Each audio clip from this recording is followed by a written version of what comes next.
Good evening. This is Under One Roof, a celebration of Central Texas poetry. My name is Amanda Johnston. I'm the founder and executive director of Torch Literary Arts. I am proud to join Austin Film Society at Austin Public for this special event for National Poetry Month. Thank you to all of the poets, staff, and the creative careers interns who volunteered to make tonight possible. And thank you all at home for watching, celebrating poetry with us, and supporting these incredible poets. My name is Tova Charles, and this is a poem for us. This poem is for teachers. This poem is for the Band-Aid holders, flare pen pushers, and curate connoisseurs. This profession, this calling stretches somewhere between Mama Bear and God's work. The first lesson I learned about being a teacher is how I learned that my life is a Venn diagram, that being broke and changing the world can live in the same space. How I didn't know how much I liked kids until I became a honeybee, then a green jay. How our mascots may have given us wings, but it's the kids that make us fly. I love how kids don't hold secrets or shame, how when they are upset, their whole bodies are a direct portrait of their emotions. They do not know quiet. Kids give themselves permission to take up as much space without asking for our approval or forgiveness. The thing they don't tell you is how they will never ask you for a hug, but rather they offer them to you like an answered prayer, a blessing delivered, because sometimes all you need to hold yourself together is a little voice telling you that everything will be okay, or, Miss Charles, I need to go to the bathroom, or, Miss Charles, thank you for making me think writing is cool or whatever. When I started writing this poem, I knew that the word teacher could not hold all the hats we carry, all the mountains and people that we have had to carry with us, and what and who we have had to leave at the doorsteps of our classroom to make sure that we are the adults for our children that we prayed for and never showed up. Our students are the physical manifestation of the universe reminding us that life is short and beautiful and ugly and worth every second. See, teachers are not born. They are created out of coffee and the ability to see the wrong and try to make it right. According to my pre-teenage students, life is only worth living if you have the ability to serve others well, and what better service could I do than to make sure the next generation of change makers have enough kerosene and matches to light the way for all the souls behind them. Teaching is more than passing information from one collector's consciousness to the other, but we are the bricks to the bridges of learning that was burned within us. We are the water that brings life to the next generation of hurricanes. Our students will move the earth because we had the audacity to believe in them. We are our ancestors' stories come to life and the keepers of the stories to come. We walk beside our kids not because the journey is easy, but because we know that doing hard things require a village to hold you up. And I am grateful for this village.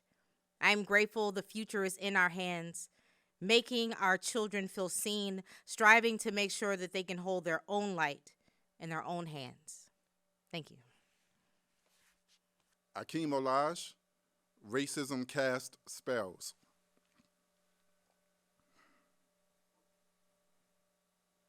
When doctors speak to black patients that do this strange thing, that tend to speak to them in code, I told my doctor of a cough, a fever. His response was, with my family's history of diabetes and my slight obesity, let's wait a few days to see if my symptoms persist. Code for my doctor think that I'm trying to fake an illness. Refused to treat my bronchitis for 15 days, refused me medical aid even after I started to cough up blood, covered his malpractice by saying that his delay in my healthcare was the result of a brand new COVID-19 protocol, which is code for. The Hippocratic Oath only applies to white skin with premium insurance. I think this is medical grade racism, the kind that's so potent it makes you think that it's magic. Just look at the spells and hexes that are cast on the black body. Don't it all look like pre-existing conditions?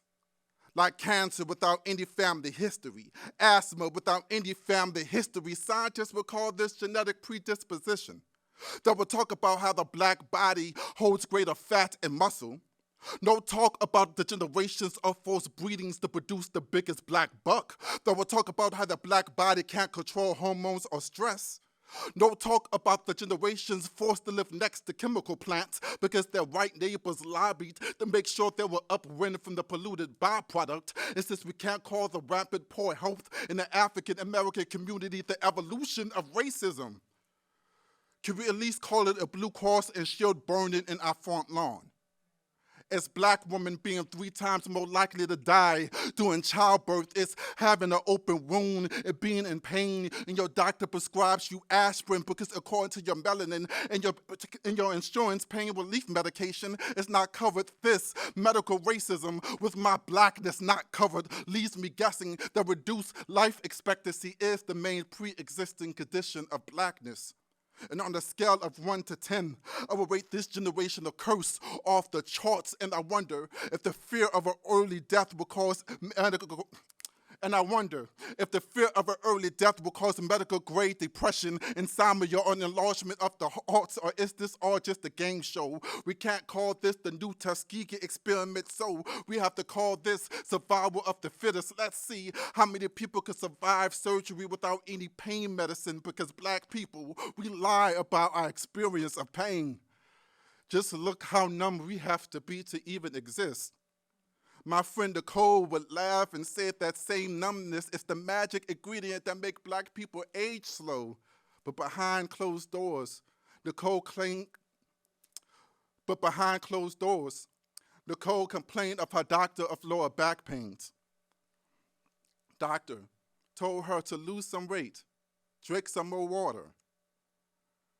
3 weeks later, Nicole collapsed at work, went to a different doctor outside of her health network, in which she was diagnosed with stage 3 kidney cancer. During her chemo, a nurse would pass and comment on how young Nicole looks for her age, which I guess is code for a beautiful corpse is the only thing covered under your medical premium.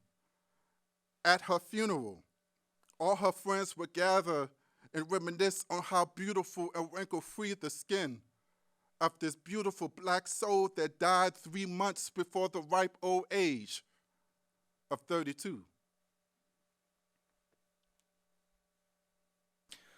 Mr. Dave, this poem is called Wilt. On the day that humans lost our sense of touch, most people didn't realize at first, until they tried to pick up their coffee, or their backpack, or their child. On the day that we lost touch, the world seemed to shrink away from us, or us away from it, because we couldn't tell how delicate or rough we were anymore. So everything became rough, including us. How can we be close when we have to push ourselves apart for the safety of those we love? The suicides were innumerable. How can you hold on when you can't hold on to anything? We dropped ourselves as fast as we dropped our phones and our keys and our hope. Because we used to be able to feel a smile on our faces. We used to be able to feel. And then we lost touch. And everything changed. The only thing that we could feel now was the weight of our words, and the waiting made us lose something, many things. In fact, we lost hugs. We lost handshakes. We lost pats on the back, and sometimes people still gave them, but it was more of a formality or a ritual, because we found out that a good hug could break ribs. a firm handshake could dislocate. And we learned that pats on the back could hurt. Everything could hurt. And so everything changed. You see, pain and touch are two separate senses. So we could still feel each other in one way, through pain. A kiss on the cheek became a slap, a handshake, a closed fist, the bruises, the cuts, the scrapes, the bleeding, love being the color red made sense again. And we found a way to say I love you. When people ask me, why are you lonely? When you are a room filled with friends and colleagues, I think of how I will go home to an empty house. I will sleep in an empty bed. And I will think of how I want nothing more than for someone to put their head on my shoulder, or to hold my hand for a moment, or give me a kiss goodnight. Because I am afraid that I am losing touch, along with millions of other people. And I have seen what it looks like when that happens. And I don't want to live in that world.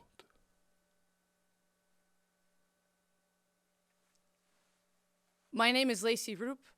This poem is called Brotherly Love.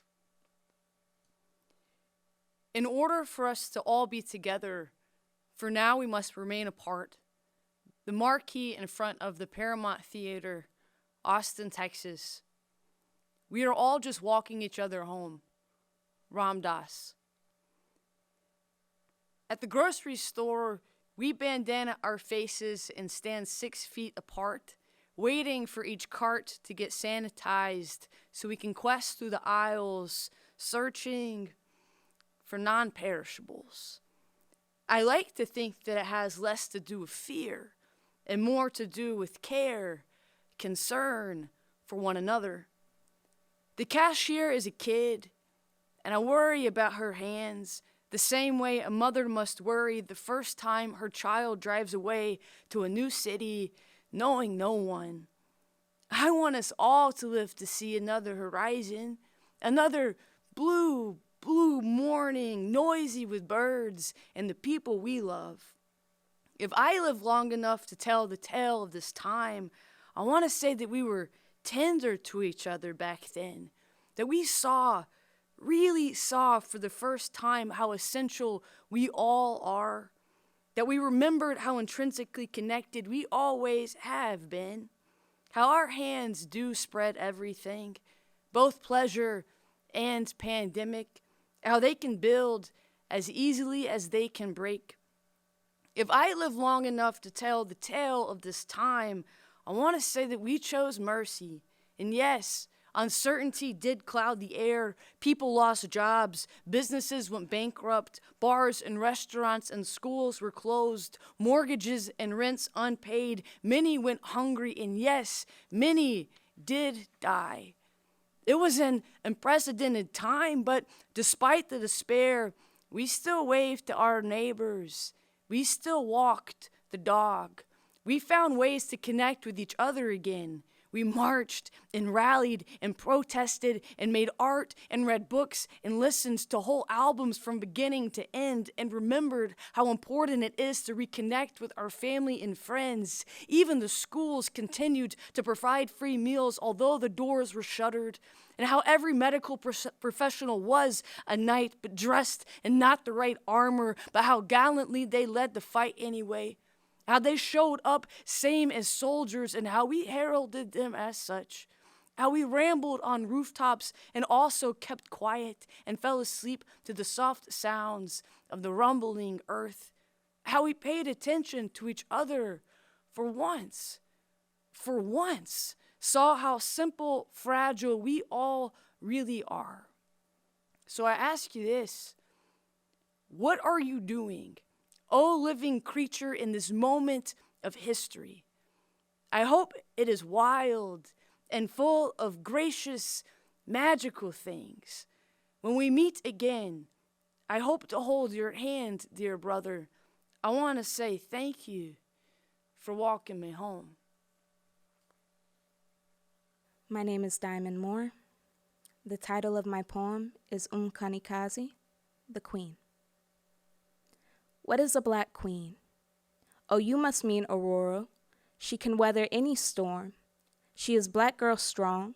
She is black girl magic, passed down from the witch priestesses making up her ancestors, mother to Azari, wife to T'Challa, queen consort. You may address her as your excellency. She is black excellence. She is beauty. What is a black queen? You must mean Ramonda, queen mother, mother to the future king, wife to T'Chaka, leader of the Panther tribe. She is a woman with a backbone made of vibranium. She refuses to bend under the weight of adversity. She sets her own rhythm to dance to at coronations. Depending on your tone, she might let you call her auntie. She is loving. She is nurturing. What is a black queen? She is graceful, even in exile. She is savage on the battlefield. She is justice. She is mercy. She is everything that you and I should strive to be. She is crowned with the color of wisdom. She is sun-kissed. She is ruthless when necessary. The power she commands is hereditary. All she knows how to do is reign. She was born for this. What is a black queen? She is more than just a title. She will never be reduced to just a figurehead. To rule is her divine right. The throne she sits upon is her inheritance. She is an example. She is soft when she needs to be. She is someone that Black lives matter to. She is powerful, a force to be reckoned with. To hear her voice is to find inspiration. She is the eternal flame you might wield but will never tame. What is a black queen? She is a storyteller, a truth finder, a record keeper of trials and tribulations. She is a peacekeeper, our saving grace. She taught us all about making lemonade, and that sometimes miracles can be man-made. She knows rivers, ancient and deep.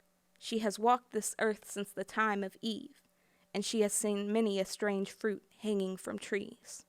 What is a black queen? I am her, and she is me. My name is Colton. The title is Drag.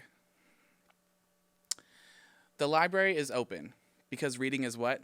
Fundamental. Developmental, a place to seek knowledge and shelter. Queens usually indicated someone of royalty. Now drag queens have a target on their back with books on fire and libraries under fire. When is my existence going to be safe? There are 70 countries where it is still legal to be gay. People are fleeing their country and their families to avoid getting executed. Hard to grow in a closet, no sunlight, no water. Boy in the cupboard under the stairs, children trapped in cages at the border, queers killed in countries all around the world, everywhere they step is explosive. Lightly dancing, twirling, pivoting, avoiding minefields, battlegrounds, dodging bullets and ropes, lips in sync with the mask, ever enchanting, spellcasting, silencing. Staring, starstruck, they would love to take away our shine. I should be in a field of green. Mariposas, where the flower petals are painted by fairies. Sorcier, Raya, de Soleil, sun shimmering, my skin sparkling. How can they hate me but look for rainbows after rain? Don't they know that we are color? People admire the thought of me. Flowers plucked, petals torn, roots dug up and shredded, never to feel a place called home again. They didn't know the queens they dragged would be the pillars of the community. They threatened to drag us through the sagebush, didn't know that sage is a word for wisdom, the plant they used in rituals for healing and cleansing, weaponizing nature, forcing us to be complicit, compliant. I might just start a riot. Respectfully, no, I will not stay discreet or down low. Don't say gay, you mean don't say hate. These things are not synonymous. I thought that was obvious. Your fear does not give you the power to erase me. Queer's been breeding your cows, brewing your beer, even making the guns you use to shoot us. Everyone is scared of AIDS, and all we need is some aid. High praise to the gays in older age, those who were told to pray the gay away, who paved a way for those like me. In many countries all around the world, you can report someone for being gay. A cop can probe you, can execute you, violate you, and use violence to erase you. If only they knew that probing would only discover there isn't anything there. No tumor or mass, no disease, nothing you can catch, but my existence is a crime, outlawed, refugee. I dream of a place where I can sleep without eyes peeking. We are color, unlike black and white, vibrant, stunning, striking, full of life. I want to live in a field of green where the only red is blush in my cheeks, not fire. Where the yellow is sunlight in my eyes, not caution tape at a crime scene. Where the blue and violet is from flowers and not bruises. Where flowers are plentiful and growing together, not in scarcity. I'm tired of being scared, scared to walk out, always looking over my shoulder. Heartbeat stop, no pulse, holes where heart should be. When walking out of the closet at Pulse, overkill, so many of my friends dead. I'm really over worrying about being killed. Please just let me be. Janine Doc Kruger, Breaking Water. My mother's ashes were thrown into the ocean. She always wanted to travel the world, which got me thinking ashes to ashes and dust to dust. But if we end where we started, can I still be water? You thirsty. Can you? In trying to heal, I have stopped putting out fires as best as I could, which sounds contradictory, but I realize that I have been broken and burned out. I've heard people define women as those that have had their water broken, but can I still be water even when I tire of being broken? For water to break, it must first become cold, pull itself together, harden, and solidify. You only wanted to reign over me, not rain on me. You be good with words to make them sound appealing, sound alike, and got me feeling dehydrated. You sated while I, a fish on dry land, you bank, you cast out like I'm cash out without you. There is no one better. I am just now learning to save myself. I recently birthed my own wealth, my worth. I drink from my own cup these days. You are a pollutant, and I ain't never had a filter, and you still consumed me. I have been clumsy, tripped in minefields, walked into war zones, not wanting to run, braced myself, but stayed in the blast radius. You never even said get down. I am already charred. If I am meant to light up the world, do not let it be from being set on fire. And even then, why would you not be water for me? Why would you not just warm your hands or cook a meal for one? You will say I pulled the linchpin. You will say I sparked. You will say I caused the destruction. You will say that I was not there to throw myself on you. And it's true. I never put you out. You were always ready to go, wanting to kindle old flames and new ones, convinced everyone that you were drowning, but it was me that kept us afloat. When everything is burnt to the ground, no one will see the gas can in your hands. No one will even notice that half the time it was me blocking the view. Could you not have been water for me? Like the cool drink in dry land beginning, like a necessity for growth. We could have grown together, but you stoned forever. I wanted you flowing, but you frozen, ready to cut or break. You lake with thick ice skated on you. Figure I'd be breaking faster than fragile, but agile. I just kept swimming. You countercurrent dimming. You try to dull my shine, but want me water to wine, so my answer a lie when I say I am fine. I'm all right, though. I am now both water and light, though, and I'll fight, and I'll bite any hand trying to feed me some. I feed me. I feel my soul, how it nourishes and waters those around me. What have you created and kept alive? Women are far more responsible than to just watch over children. Ashes to ashes and dust to dust, you dusty, when you could have been water, could have been cool, could have poured into me. Poor me, us women must be delusional. Deluge, noun. A severe flood. I will no longer self-deprecate. Poor me, no, poor us. Pour into us. But even when you don't, we are enough to either heal a planet or destroy a world. But you choose, because damn if I have to. You better have a friend named Noah, or you better own a boat. My name is Mercury McKnight, and this is called Boys. And they say that boys don't cry. And that's stupid. They would never tell the sun not to shine or hide behind clouds or leave in the night. Yet I'm supposed to feel like I'm always all right. Punk, wimp, sissy, trick. Words I learned just a little too quick. I heard them all and knew just what they meant, that something was off, guess I'm kind of different. You want to sing? Never that. If you want to be cool, you should rap. You should play ball, you should run track. Get a girlfriend, 3 or 4 max. Shout out to every little boy that's ever had a brother. And every time you leave, you always got to say, I love you. For every little boy that's now a dad, promising himself to be the best one that he can. For every little boy inside his mother. Mama's boy, really, what little boy ain't of his mother? For every little boy with a sister, aunt, or niece, compassion is the greatest way for you to show your strength. This is for every little boy that ever cried in public. For every little boy that's scared of something. For every little boy that needed something in a world that taught him how to hate when all he knew was loving. For every little boy that ever had a nightlight. For every little boy that loves to read himself to sleep tight. Imaginary friends still to this day right there by his side. For every little boy that was ever forced to play fight. For every little boy turned black and blue beneath the moonlight. For every little boy that's been roughed up, told to shut up, be a man, you need to suck it up. For every little boy that never raised his hand, because when he knows the answer, no one ever calls on him. For every little boy that learned to smile and laugh just to make others feel like he is not a threat to them. For every little boy that's been touched in ways that he knew was not okay but never could speak up. For every little boy told to sit down, shut up. For every little boy told not to make commotion. For every little boy just going through the motions and feeling like this sucks. Just set some goals and strive for something. For every little boy that's ever felt emotion and hid it somewhere in his heart, I'm sorry if it's broken.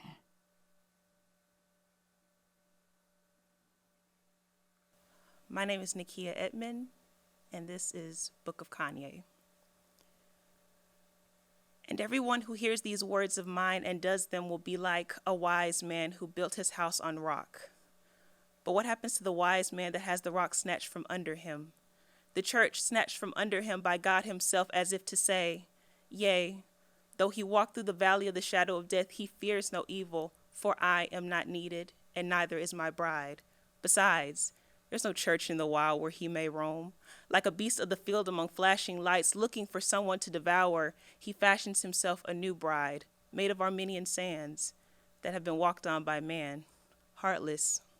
In a city of gods he wanders through with mercy engraved on his back like a mark of Cain, famous.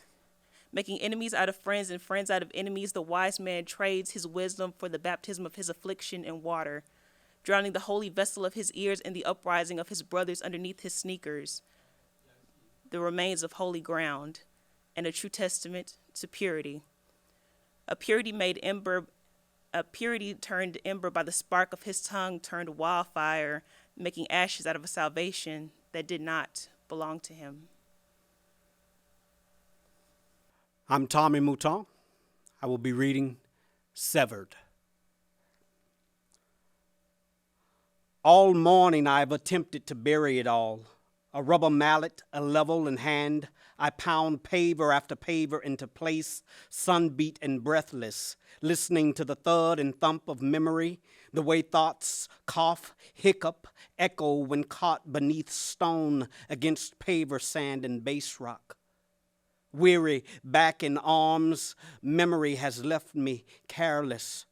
For the mallet has just met my thumb, has just made the red blood blister burn, rise, throb like the red puff in some male green anol's throat. And I cannot, brother, forget what you lost in that ship channel. That year distance had not been kind and we rarely spoke. And you knelt as I now kneel, reaching for the rope, listening to the dredger's engine, its deep lull. Right there before your chest swelled with pride, right there before your third finger was caught between dredge and dock, severed at the distal joint. What did your captain ask, brother? Why couldn't you tell him that in fact it was memory, the past that held your attention, that it was not at all the engine for which you had just mended, nor was it the flow of water and mud? The man on shore, his rod and reel, his bucket of catfish, the pelican and egret's flight, silent and smooth. Why couldn't you tell him that you had been moored all morning to pressure and time? Like your younger brother miles away, moored to his stone. Why, brother, didn't you tell him that all the new thinking is about loss? And that in this it resembles all the old thinking. About the knife's blade in your mother's hand that day she fought the husband of her youth. Why hadn't you told him that in the great preservation of fingers and life, your mother's steel has been far more difficult than to release than your rope? And why, brother, hadn't you spoken of the flash of white, your hand against your left temple, that man's fingers against the trigger? What kept you from speaking of the weightlessness of the way the body leaves itself when shock, when the cold sets in and you cannot run, you can only float high above the tree line and watch the self in that tragic falling rest between mulberry and once undivided light? When asked about fingers, brother, tell them it's all about trying to forget. It's about trying not to remember how they grasp and push, pinch and point, and like memory, sever. And they are lost between sand and stone, dredge and dock, at the bottom of muddy waters. And the red that swells and flows is far more difficult to catch on a pant leg than the water which flees the eyes and gathers in the corners of the mouth. Thank you.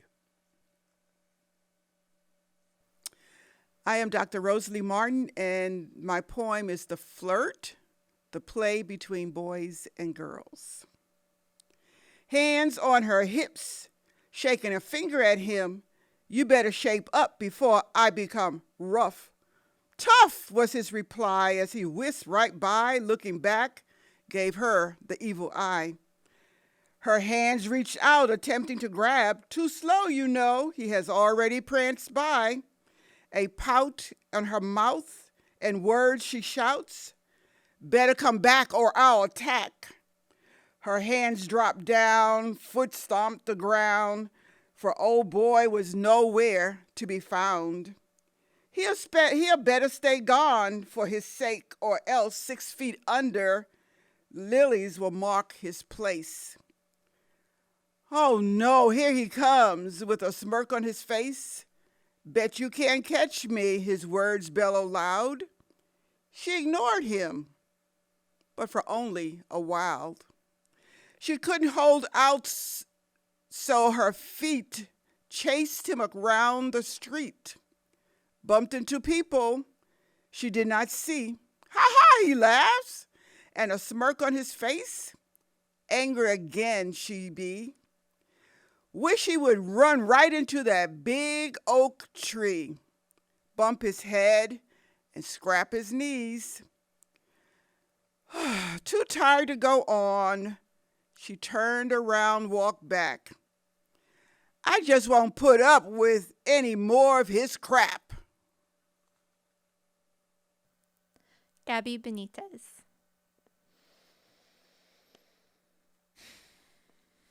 Bedtime story. After Franny Choi's field trip to the Museum of Human History. They, as in everyone, used to write songs about them, as in the everywhere things. Heading toward heaven or hell, those freestanding, sky-reaching stretches of concrete echoing Mario Kart dreamscapes on the best of days. Won't conjure up the memory of the worst, not now. I can barely remember how it felt getting baked alive among 18-wheelers and exhaust fumes. The slow stop and go in a machine that wouldn't keep cool, so dazed by chemical heat you could catch me considering jumping lanes into baby blue. The hydrocarbons creating the most beautiful oases, pools deep with manifest destiny on the horizon, filling the lungs of young ones playing fenced in above a river of metal and rubber. Ha. No more being romanced by toxicity. Thank God we broke up with the killer taken for granted, for always, forever. Our babies will never know road rage, heat stroke in winter, early onset chronic asthma. Instead, in place, they'll know clean water, rain showers, deer footprints in the soft earth, rail lines swaying, curved with movement, momentum, magic, music, where death used to churn, unstoppable. Heat. Grew up learning how to cook with a gas stove. My dad flipping tortillas de maíz on the open flame with bare hands, charring them just the tiniest bit, but never letting them catch fire. A good memory, in a sea of bad and a sea of unforgivable. Grew up learning to eat food that was fire in my belly, fire in my mouth, on my tongue, learning that the peppers would be my salvation one way or the other. Habanero, serrano, jalapeño, poblano could cleanse me of sin and sickness, toxin and parasite. Grew up learning that the things I wanted to put and hold in my body were not for everyone.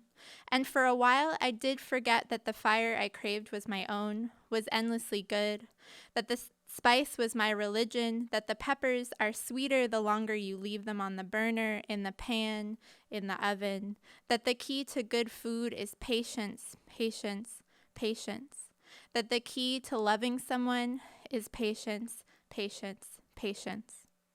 Grew up learning that it can almost be unbearable to wait, to let the flesh simmer in its own flavor, but that's when you get the juice, the texture, the taste. Just add some heat and you hardly need much else. The fruit tastes oh so good on its own, drenched and sweltering in its own sweet. The salt you need, simply that of sweat, of blood, of tears, of joy and heartbreak. There is no greater comfort food. And grew up learning that if I burn my hands trying to get them out of the coals, as I do time and time again, trying to flip them in the pan, trying to take them out of the oven, if I burn my tongue in eagerness for that first taste, the pain is welcome, will be welcome, a reminder of excitement, of hard work, of being alive enough to feel and to learn and to know that what tastes good and nourishes me may also sting, scald, scorch sometimes if I move too quick. Si no tomo cuidado, paciencia, si no recuerdo cómo tomar tiempo, si no recuerdo to slow down, to savor, and swim in all of it. Cálmate, mi amor. Tranquila. Gabrielle Rolando Rogerson. Hex code EAD 188. Make me a moon rocket, maroon rocket, going who knows where, for why. The colony hibernates, inventing time. Time, a bee sting swelling, a broken apart rock. Why Europe? Why Africa soon come? And I, my wings sounding history's fluttering boat, humiliated in the water. Freedom is a fugitive thought. Yes, freedom is a fugitive thought. Now we have new problems. The hive mind expands and contracts of its own volition. We imagine, we can't imagine. It is the idea of us that is on the run. What does it matter what name we give it? It is not as if the mind has anywhere else to go.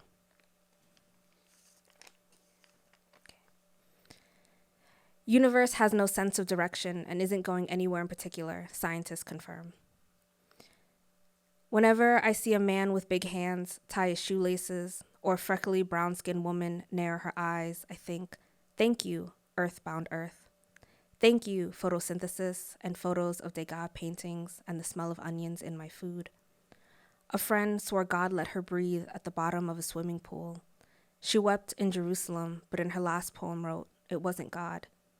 Even so, atop Britain's highest mountain, we found a piano without its keys. Sponges shaped like harps go about their days underwater, devouring meat. And my mother can hand-make bags out of straw.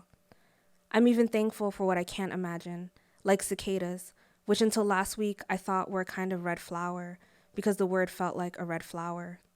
Thankful, too, for the boats that did not sink in the Indian Ocean, but carried my ancestors to one another like ropes I sometimes turn and other times jump into, talking smack as I leap. Along the earth's flat circle, I am another circle, somersaulting, braids whipping silly down my back. Thank you, ocean, for washing my face just fine the afternoon my sister and I walked in.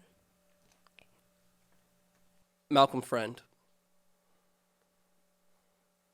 El Conde sings Babaila. Every breath I swallow is another specter, corpse compressed into my lungs until I spit it back out in song. Huarachal means trumpet bodies out of caskets. Corpse compressed into my lungs. Reminder someone will spit me out one day. Huarachal means trumpet bodies out of caskets, and what's a casket but the back of a mouth?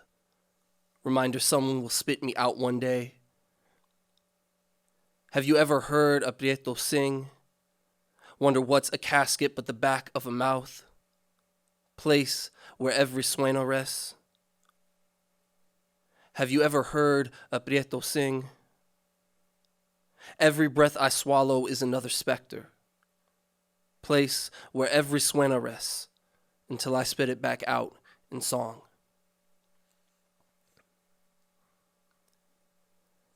Afro-Seattleite fragment number 21, Jamal Crawford, or Ode to the Crossover. I don't know any South End kid who ain't attempt to mimic you least once or twice. We bent on knees and prayed for arc is smooth, a dripping jumper, splashing rain through nets, but more than that, your handles. Ankle breaker, every twist and turn. This dance that leaves your partner grasping air. This dribble trick, contorting limbs, just stunting on the court. I never could perfect that hectic dance. Instead, once found myself devouring dirt another boy kicked off the court. Too late. My fingertips just grazing hem of shorts, and I ain't hating. See the beauty here. My body crashing while another soars. Shai Zahir Moses. I waded through a hurricane once the water was high, with my mouth open during the baptism, nose pinched, eyes closed enough to see the man that was meant to save me. His palms facing toward a moon, shifting tide, I was Peter, treading sea, sinking my little faith. There was nothing to grasp, only the awe of my life spilling, dissolving, turning the water dark. I rubbed it on my gums, numbed my tongues, taught me how to break my legs. I think of God's boy, swallowing the water whole, the sky cracking, me floating. 1. God are good. Is you in love, or is it just the body, halfway baptized, halfway holy? Sometimes God prayed to me like they know my name. My whole life a sin, as if it were ever real, repentance ever timely, ever not wicked, ever full enough of him. Praise and prayer, I seen myself in a dream, dancing in a watery white gown to the sound of nails hitting wood, the body, halfway holy and baptized, only know God if God beating in their chest. Not a heart, but some other thing that only beats when I say so. And when God pray to me, they ask if I am. I say yes. 2. God is good. I is love, and love, gentle body, big, wicked, and timely, all holy and saint, God always pray to me. We got the same name, full, deep, and baptized. I seen me in a dream, singing all my own hymn and praises, beating things around. I exercise myself, say I am, I am, I am. Then God look in my eyes and say yes, always. KB Brookins. What still lives? After Texas winter storm Uri. The leafless oak trees, the junipers hanging down, insisting on being caught in my hair. The splintered leaves sagging on red oaks choked by old Christmas lights. The hackberries, perfectly aligned on the wooden pointless fence. What is a fence but a boundary? But a harsh message to stay out. The ball mosses outnumbering the leaves on the battered oak tree. The cacti, mostly brown but still green in the middle. A fence with crispy shrub and crepe branches hugging it. Small trees that remind me of nights where I had central heat. I am a descendant of logical black folk that survived illogical conditions years ago. And then again, I'm sitting on the couch sending texts to people I don't know. I check in after an illogical winter storm asking, "Are you okay?" when I myself haven't considered the question. They pillaged the city like they pillaged the trees, up to make new boutiques and coffee shops, up to make the best barriers money can buy. My best barrier is the skin I wear when carrying a city on top of me. I acknowledge this grief today. The Mexican plum, still downturned but blooming, does too.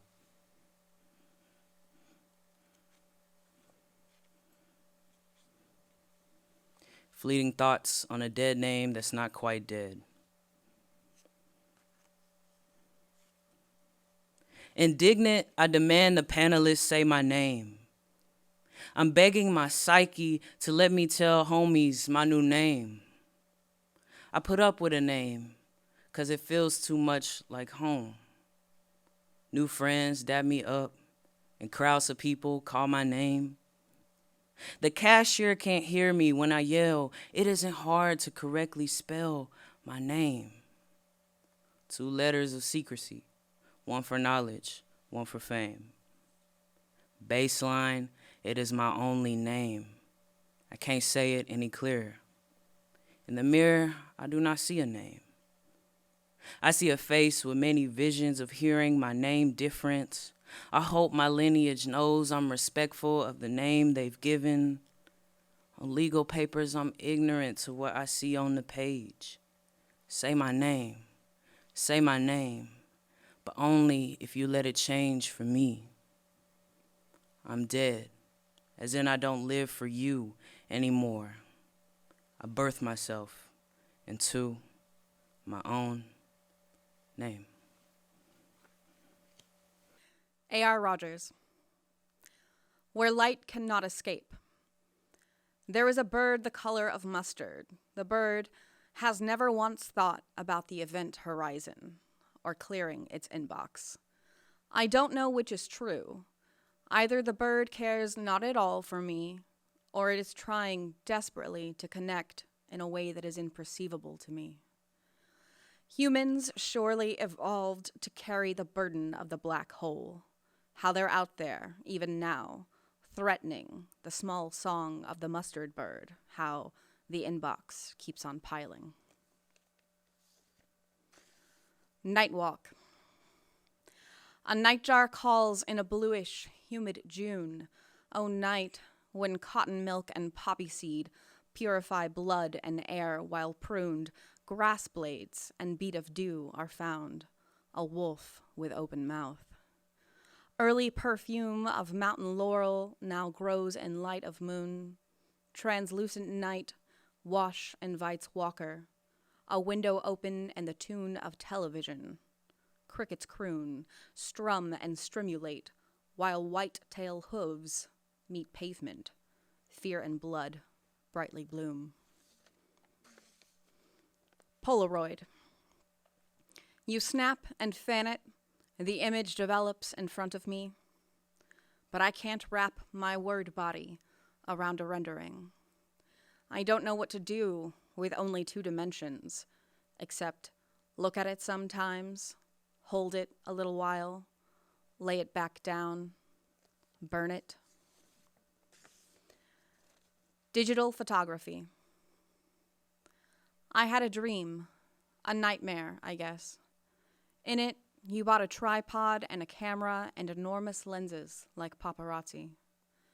I was what you love to photograph most. Constantly snapping and framing the shot, finding angles and light in the world of my dream.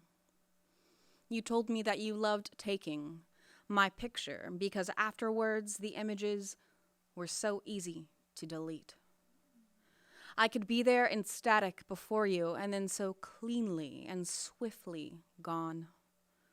This appeared to give you a thrill, erasing me continually, the act invading first my sleep and then my waking. A few notes on Diet Coke. First line from Matthew Zapruder's The Prelude. Oh, this Diet Coke is really good. It tastes like trying to be skinny, like wanting night all day, wet aspartame. It feels really good burning, pretty as a rock blooming. Oh, brute heart, a wet syntax speaks all the way down, a poison to lay placid in my gut. No one ever got hurt from a little shell in the yolk. It tastes like, what were we thinking when we agreed to be born and enter into a world where they will sell us this? And what's worse, we buy it. This is the Vedic voice speaking to you, and this is a poem about capitalism. Bo Schwabacher. How to Love an Adopted Korean Girl. Take pictures of her in the dark when the moon is almost full on the verge of an eclipse. Ask her if she sees the rabbit. Show her there are 2 ways of looking at almost everything. She will find her way home by eating pumpkin porridge. She will realize her roots by remembering she came to America on tiny boat shoes. Her mother is beautiful, you know, because she was born from the same heartbeat, an intelligence reserved for the soft-spoken. Bring tangerines and light citrus spritz on fire to get a better look at her eyes. She will smell like forgetfulness and dank oil. The neck is a cradle. She will love you if you stay, if you promise you have never left.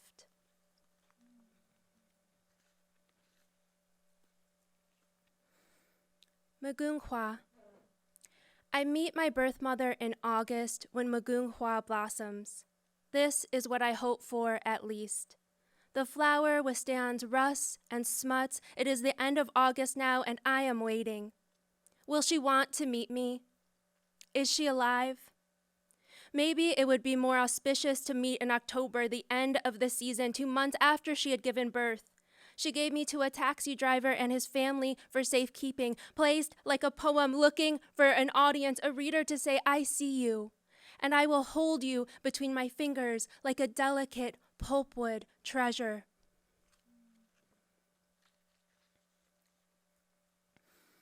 An adopted Korean girl imagines her birth mother at a Seoul fish market. A pearl rolling along a jade dish, I took it from classic beauty in Korea. I heard you can't see the stars in Seoul. Can you see the stars in Seoul? This body digests everything. Your voice is somewhere in the fish market where rare creatures are pickled and salted and stolen.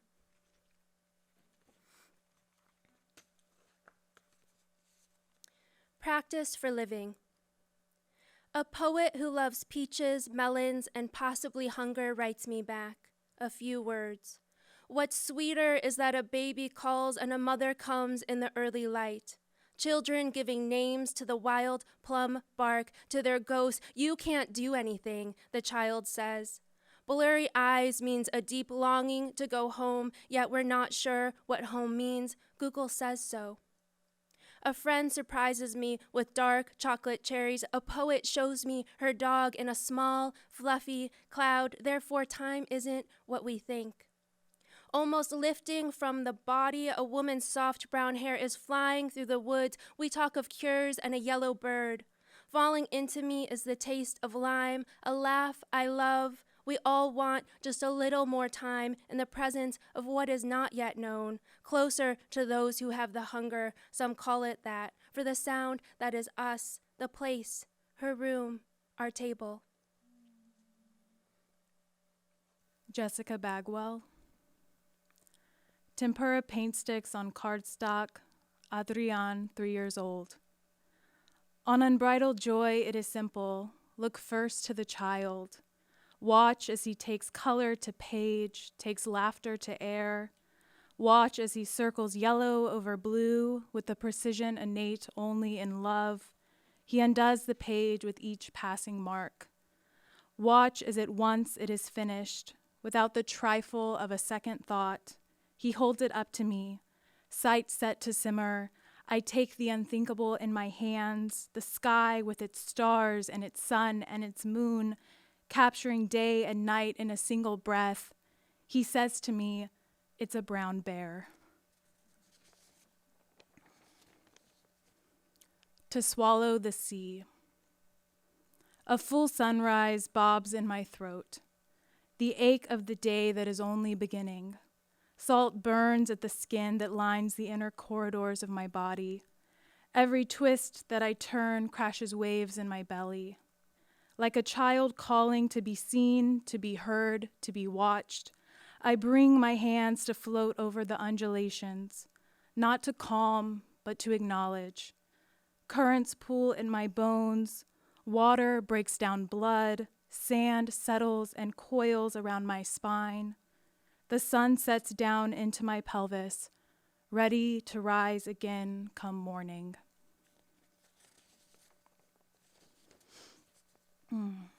A list of ways to remember. Slather lotion on your skin so that every cell is beholden to touch. Brew something that is sweet and warm like cinnamon. Pull out every picture that you have. Cocoon your body in newly washed sheets. Grow your locks long, the deadness of hair a proof of life. Balance your body on a bike. Ride toward the coastline. Bite down on every blister. Let the salt water wash you clean. Slice a melon in the sand. Take the flesh in your teeth. Leave your ego in the rind as you follow a goal off to sea. Notice the hollow of each wave. Lay claim to this infinity. Fill it with your grief. Alan Altamont, Clementina's Memory, for D. Dying of cancer, Clementina became so forgetful she could not recall days later love, the tiny namesake we'd rush to lay in her arms, or which of her sons and daughters and their children had been at her bedside. But she did remember the shells of the peanut harvest crackling under the boot soles of her grandfather's ghost as he paced on their rooftop back in Guanajuato, and her one and only turn at driving a car on a dare when she was only 12, running her brother's brand new Model T full of her screaming girlfriends into a tree to stop going around and around the Zocalo. And the 13-year-old cousin, Raul Nieto, who vanished from the sun-blind streets of Galveston into the dark hold of the Great Depression. But the story Clementina liked to tell most, and the one she wanted us most to remember, was the most frightening. How, when she was just 5, her lovely mother carried her into the night, chased by 2 drunken villistas bent on rape, and hid under a bridge waist-deep in runoff from the town's slaughterhouse. As the horsemen passed back and forth overhead, bellowing they'd kill the whole family. Her mother somehow held her up from the muck in arms mended wrong from a riding fall, and whispered, "Clementina, don't cry, don't be afraid." Her red taffeta skirts spreading out like bloodstain around her. I've always thought myself lucky not to have a memory like that. Sheltered, privileged, I've lived a life of mostly good memories. And I had a good memory for pedantry, gossip, sitcom plots, till recently. Now I'm hopeless with names and dates and can't remember a joke 5 minutes after I've heard it. I forgot to pack my good shoes for Clementina's funeral. Almost forgot where this poem was going. Like the names we give our children, cemeteries are for remembrance, as my devoutly Methodist grandfather, whose first name I have inherited, taught me through many excursions. Though I'll never forget how he shocked me once, wading Arlington's shallow sea of headstones. Perhaps this is all it is. They just put you in a hole in the ground and forget you. A terror he repeated the day he died, in pain, wondering if God had forgotten him. How could God, when he remembered everything, where all his bodies were buried, and how he'd driven the oxen? Go away, Rosie, Haw, Blue, great patient servants of a little boy whose bedroom windowsill trailed a yellow tail down the white clapboards because he and his country cousins wouldn't bother to walk to the outhouse at night. All dead but him. And the farm sold. And yet the same magnolias towered by the porch when he drove me by the place 20 years ago. As much as he loved it and I loved him, oh no, I know I could not find that house today. We forget so much, and in our turn become a part of all that has been forgotten. So we ache to remember and be remembered, because memory and love are yoked together, and we hate our own forgetfulness, even fear it, because it gives us that bitter taste of what it's like to be forgotten when memory and love give out at last. And love, these nights when we spell each other carrying our growing daughter into her dreams, I think that's why Clementina wanted us to remember that one story, how even as death's foul breath was all around her, as he clattered like bones back and forth in the darkness above, even as she forgot almost everything else, she remembered how it felt to be lifted up and held for what seems like forever, safe in love's broken arms. Laura Victoria Ortega Alonso. Willow. Static choices led us here. I didn't want the soil to make us enemies. Didn't want your poignant branches to moan my name into thin oxygen.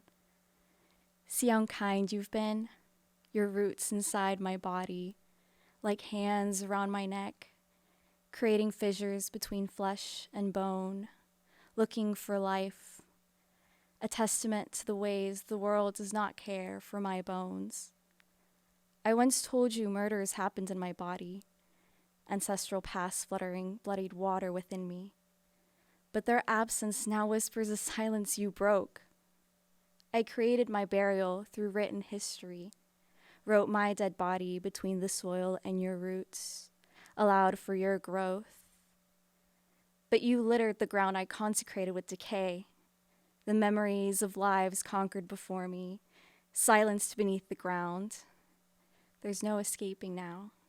Tyrant, here's to us sharing a burial, me still hidden from view, your trunk an ecstasy over the breaking of my body, blooming rotted sap from your roots curling inside me. I never wanted the soil to make us lovers, never wanted to be found by what stands above or below the earth just yet. See how history never lets known the bruises it leaves behind. Just another willow using a body to make love, hoping to break me down to bones till my murders have no meaning. But fragments remain of all conquered, planting memories waiting to be found again. Listen closely, willow, bloodied waters echoing violently inside you. Mothhead. Mine scratching under our skin, under the tips of our nails, underneath the amicable flesh of our body, the malleable organs that swim at night, cockroaches inside our belly, inside the house too, your house and ours, hours and hours, heart too big for lungs, hands too small for body, forgetting how to breathe. Scratching the skin between the skin and nail, scratching between a wall and the wall, the dirt skin hidden like vile grief, dust and dust inside our lungs, this forgetfulness, hungry on the inside, eating bones left for mothhead. Whenever psychosis sets in, we know what is yours is ours, ripened fingers to mold light, and what is ours isn't mine sight. Sasha West, Ode to Fossil Fuel. Without you, no paper in reams, no books with spines to break with use, no shirt whose blue I love against my husband's skin, eyes, no button from another country, no stitches programmed down his sides, no machine measuring my mother's heart while they cut the cancer out.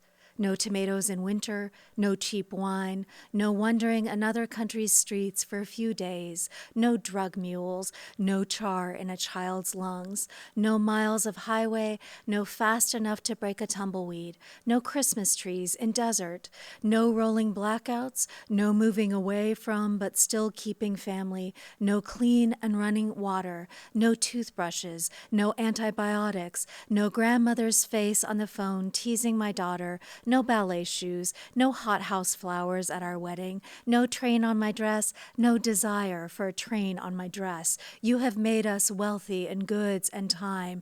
Without you, no cookbooks, no inflatable pool, no water guns, no smashing the bass at the end of the concert, no MTV, no Hollywood, no Hadron Collider. You have migrated the bees on the backs of trucks. You have made cement swimming pools, a million rubber ducks, and most of the toys my daughter loves. Without you, no life jackets, no mammograms, no gas masks, no napalm, no grandmother's farm in summer, no machines to replace bodies in the fields, no wind turbines on semis across the highways. We could have known who made every object in our house. No neatly cremated bodies behind the barbed wire, the buildings, no mercury rising through the city from their burned teeth. Without you, fewer mosquitoes, no almost instantaneous history of the world in light, no expansion to the coast. Without you, no mass market guns, no 3D printers,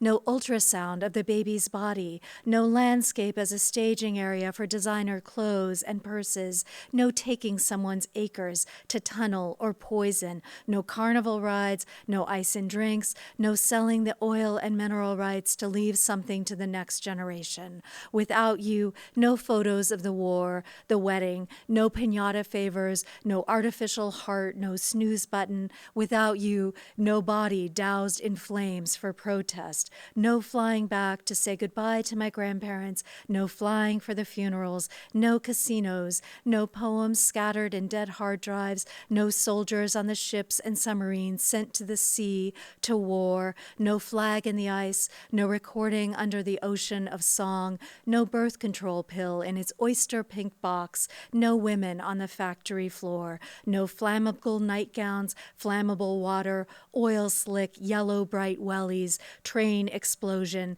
paintings that smell like horses, fish from the ocean's middle, no quick shower before work, no Madame Curie's laboratory, no man on the moon, astronauts exploding in air, no World Trade Center, no World Trade Center falling, no fire fires in the oil fields, no oil spill in the water, no time down to the second, no glut of information, no newspaper on my phone, no cold waiting rooms, no pieces showing what it all adds up to. Here we are, an increased standard of living, fewer deaths in the factories, the mines, the fields, and now, bear down, the sixth extinctions crowning.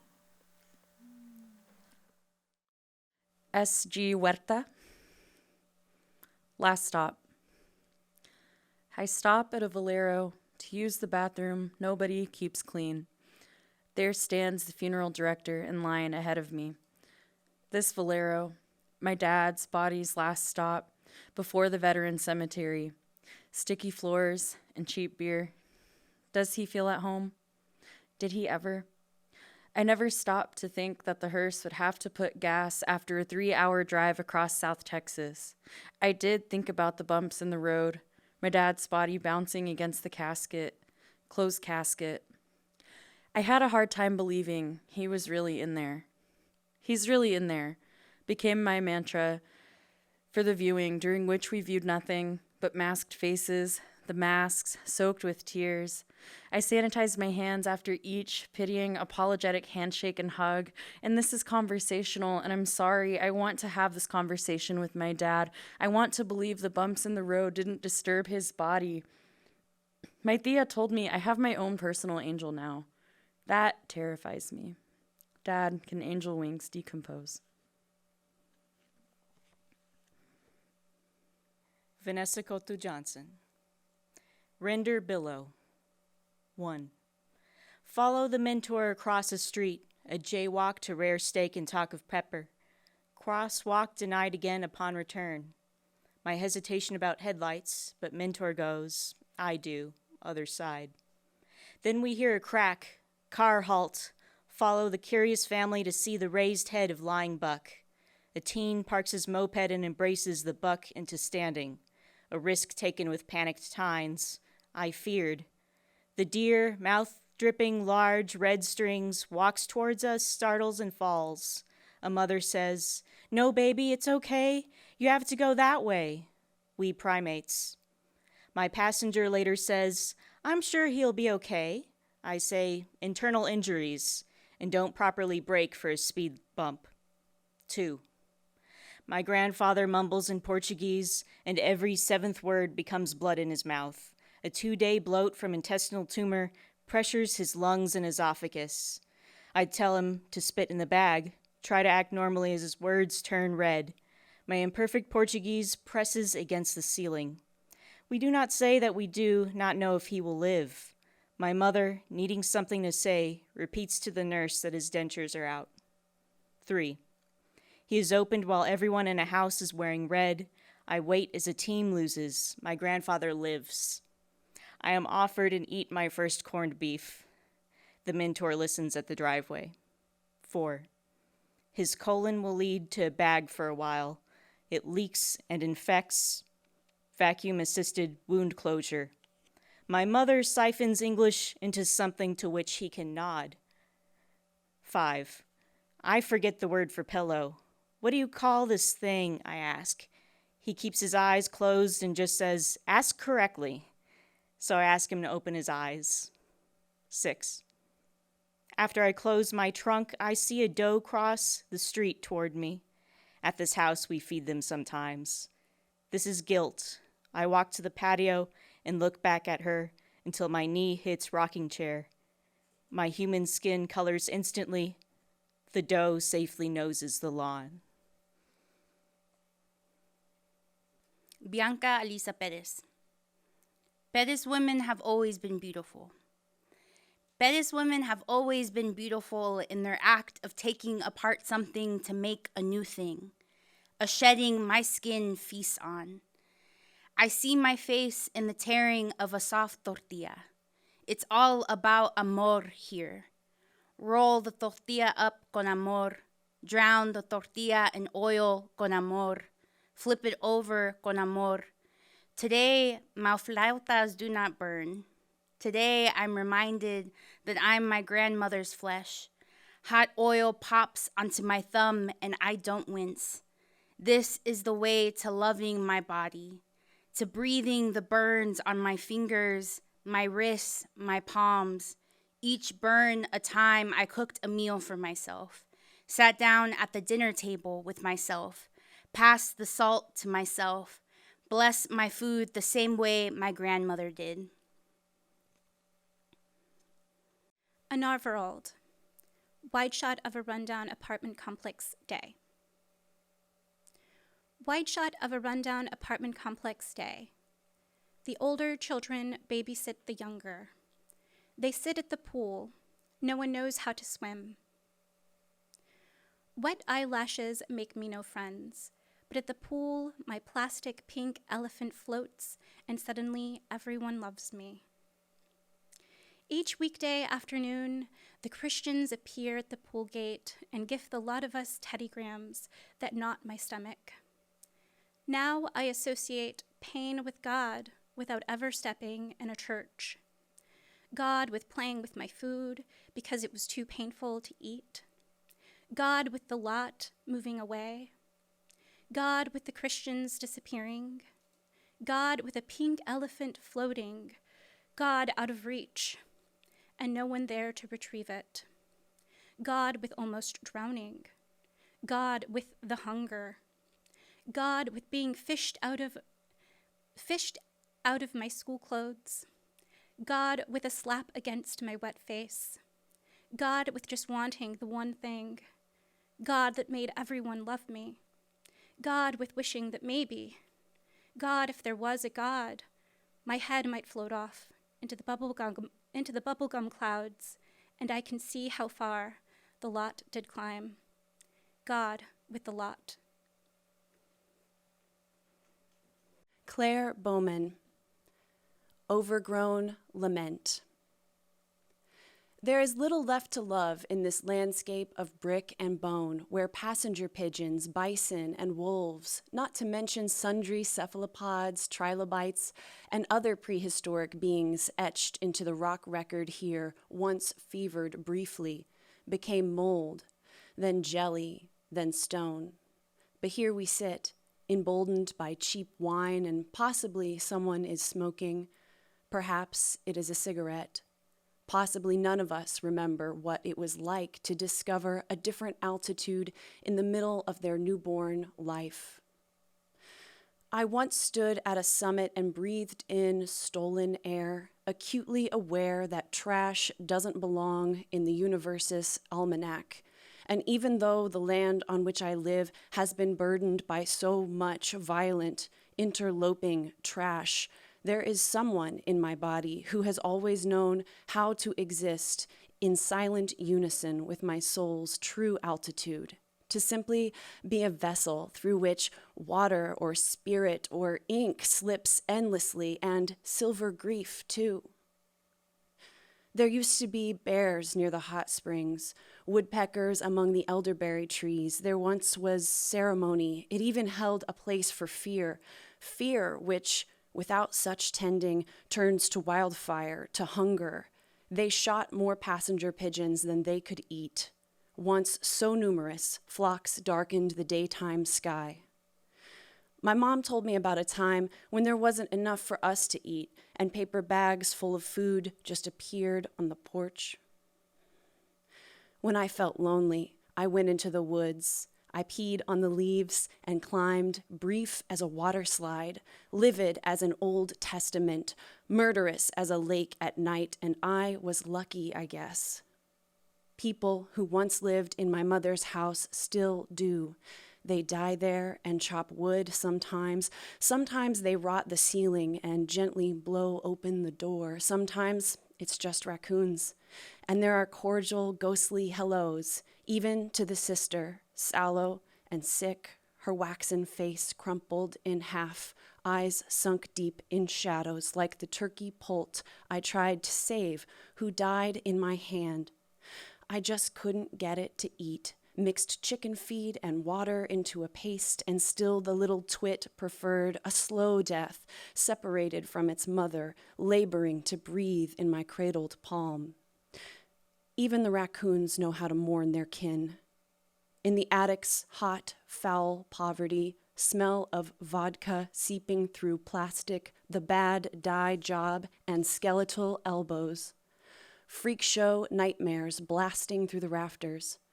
All it takes is just one critter to get in, and the walls are trashed, the house dismembering, the family religion all frayed and frittered away and let go of like a rope.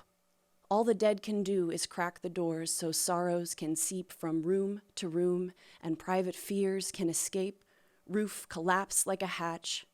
The birds circle, the mind contains, the mother paints, the basement floods, the oven gestates, the knees buckle, the body takes, the body fades, the body seeks the ripped open place, and through it extends one long alien digit into an emptiness so vast and inviting it dissolves even the relentless cricket song, and at least sometimes the body can sleep and plunge beneath blind water, forget the moments stitched into it, or become a ripe mulberry flattened by a tire. Amanda Johnston, I embrace you after Joy Harjo. I embrace you, my difficult and bright yellow joy. I embrace you, you are my dusk and dawn anew. I know you, my reflection, my face. I embrace you with arms I would open to a lover and a friend. You are my beating heart. I take you for the innocent who scream happiness loud as cannon fire. I take you in my mouth, clean water runs through my veins. I embrace you, joy, as you were born in my likeness through hands' welcoming touch. I embrace you, I embrace you, I embrace you. I am not afraid to know sorrow. I am not afraid to feel pain. I am not afraid to laugh. I am not afraid to sing. I am not afraid to be other. I am not afraid to be here. I am not afraid to be light. I am not afraid to dance, to dance, to dance. Joy, you have spun me and I showed you my waist. You have held me and I released all my weight. You have cried with me and I watch our water join. I give myself to you, Joy. You are the light on my face, the magic behind my eyes, my ears, my voice, my belly, my heart, my heart, my heart, my heart, my heart. Come here, Joy. I am alive, and you are the reason why.